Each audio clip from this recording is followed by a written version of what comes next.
Halo Sobat Maya, apa kabar kalian semua? Semoga aja seperti biasa ya, selalu sehat, selalu bahagia, dan makin sukses. Nah, di video kali ini kita akan membahas tentang investasi ya. Tapi bukan investasi yang saya lakukan, tapi tentang investasi yang nggak saya lakukan. Nah, jadi bagi Sobat Maya yang udah lama ikutin channel ini, pastinya tahu ya, saya itu investasi di mana aja. Yang paling besar tentu saja di saham, lalu ada di reksadana, dan yang terakhir di tabungan high yield dari bank digital. Jadi saya nggak berinvestasi di deposito. Lalu ada juga nih Sobat Maya yang tanya kepada saya waktu itu, kok kenapa nggak investasi di peer-to-peer lending? Bukannya bunganya di peer-to-peer lending itu besar? Nah, jadi kalau berinvestasi di peer-to-peer lending itu emang bunganya besar ya. Tapi saya kurang sreg nih. Kenapa saya kurang sreg dan apa sih alasan saya nggak mau berinvestasi di peer-to-peer lending? Bagi yang penasaran, jangan lupa saksikan video ini sampai habis ya. Nah, jadi bagi yang udah lama ikutin channel ini, pastinya tahu ya bahwa saya ini adalah mantan karyawan bank. Jadi sebagai seorang mantan banker, saya kurang lebih tahu lah ya sistem di bank itu kayak gimana.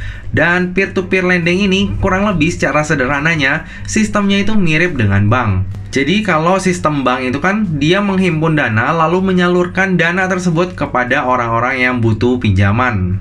Nah, biasanya kalau bank itu menyalurkan pinjaman itu kan nggak gampang ya Sobat Maya. Perlu kolateral, perlu jaminan, perlu background checking, dan lain sebagainya. Jadi, orang-orang yang mau mengajukan pinjaman itu nggak gampang lewat bank. Banyak persyaratannya. Nah, dengan adanya peer-to-peer lending ini mempermudah orang-orang ataupun PT yang ingin mengajukan pinjaman untuk modal usahanya ataupun untuk konsumsi pribadinya. Jadi kurang lebih peer-to-peer lending ini adalah sebuah platform di mana platform ini dapat mempertemukan antara orang yang mau pinjam dana dengan orang yang mau kasih dana untuk investasi dengan harapan bisa mendapatkan return yang besar. Jadi peer-to-peer lending ini adalah sebuah sarana di mana borrower itu bisa mendapatkan akses lebih mudah untuk mendapatkan pinjaman. Sementara untuk bagi para lendernya ataupun orang yang memberikan pinjaman itu bisa mendapatkan return investasi yang jauh lebih tinggi dibandingkan dengan investasi ataupun taruh dananya di bank. Lalu kembali lagi ke pertanyaan, kenapa saya nggak berinvestasi di peer-to-peer lending? Jadi walaupun menawarkan bunga fix yang lebih tinggi dibandingkan dengan deposito ataupun tabungan high yield dari bank digital, peer-to-peer lending ini juga ada beberapa kelemahan. Yang pertama adalah adanya waktu tunggu untuk pendanaannya. Jadi misalnya sebuah peer-to-peer lending itu menawarkan imbal hasil kepada kita seorang lender itu misalnya 15% per tahun. Nah, begitu kita cemplungin dana kita ke peer-to-peer lending tersebut untuk membiayai sebuah project, itu belum tentu dana kita akan langsung goal nih Sobat Maya. Dalam artian goal gimana? Dalam artian projectnya itu langsung jalan. Karena untuk jalan project itu, mereka nih harus kumpulin dana dulu. Jadi dari beberapa lender ataupun berbagai lender, itu dikumpulin duitnya dulu. Nah, kalau misalnya udah terkumpul semua, baru projectnya diberikan kepada borrowernya. Jadi dulu banget ya, sekitar tahun 2017, saya pernah coba juga nih peer-to-peer lending. Kenapa saya coba waktu itu? Karena saya kan kerja di bank, dan waktu itu saya ditawarkan untuk bekerja di salah satu peer-to-peer lending. Nah, setelah interview kerja dan menunggu kayak offeringnya gitu, direkturnya itu minta saya nyobain dulu nih untuk peer-to-peer lendingnya. Siapa tahu bisa jadi masukan juga bagi mereka. Nah, di tahun 2017 kan peer-to-peer lending itu masih baru-baru banget ya. Jadi masih berkembang banget dan mereka tuh butuh orang dan berani kasih kayak penawaran yang fantastis sih waktu itu. Tapi waktu itu saya nggak ambil karena setelah saya diskusi dengan istri, kayaknya waktu itu kita yang baru married juga butuh sebuah kepastian. Akhirnya saya pilih untuk melanjutkan kerja di bank aja daripada ambil offeringnya dari perusahaan peer-to-peer lending tersebut. Nah, balik lagi ke investasi peer-to-peer yang waktu itu saya coba di tahun 2017 tersebut, saya akhirnya menemukan ya tadi adanya waktu tunggu. Lalu setelah saya pelajari, ada juga nih yang namanya potensi gagal bayar. Nah, maksudnya gimana nih potensi gagal bayar? Nah, yang namanya peer-to-peer lending ini kan mereka menyalurkan dana dari lender kepada borrower ya, antara yang untuk tujuan konsumtif ataupun untuk tujuan usaha. Nah, seperti yang saya jelaskan di awal, kalau bank misalnya nih ada sebuah PT mau mengajukan pinjaman, itu pastinya syaratnya lumayan banyak nih Sobat Maya. dari kolateral, background checking, dan lain sebagainya. Tapi kalau di peer-to-peer lending, bahkan sebuah perusahaan itu bisa mengajukan pinjaman dengan invoice financing. Jadi nggak perlu kolateral. Nah, kalau misalnya macet gimana dong? Nah, ini sih yang akan menjadi salah satu potensinya itu gagal bayar. Kalau misalnya gagal bayar, ya artinya uang yang kita pinjamkan kepada borrower tersebut ya akan hilang. Nah, di beberapa peer-to-peer lending, mereka biasanya memang ada menyediakan fitur ya, kayak asuransi gitu, jadi di covernya 90% atau 80% sesuai dengan resiko dari project yang didanai dan juga imbal hasil yang ditawarkan. Jadi walaupun kita itu ditawarkan return fix ataupun return yang udah tetap di awal ya, contohnya 15% per tahun, tapi potensi gagal bayar tetap aja mungkin terjadi. Nah, karena ada hal ini yang mengakibatkan saya tuh agak mundur ya, maksudnya kayak kurang serk lah untuk investasi di peer-to-peer lending.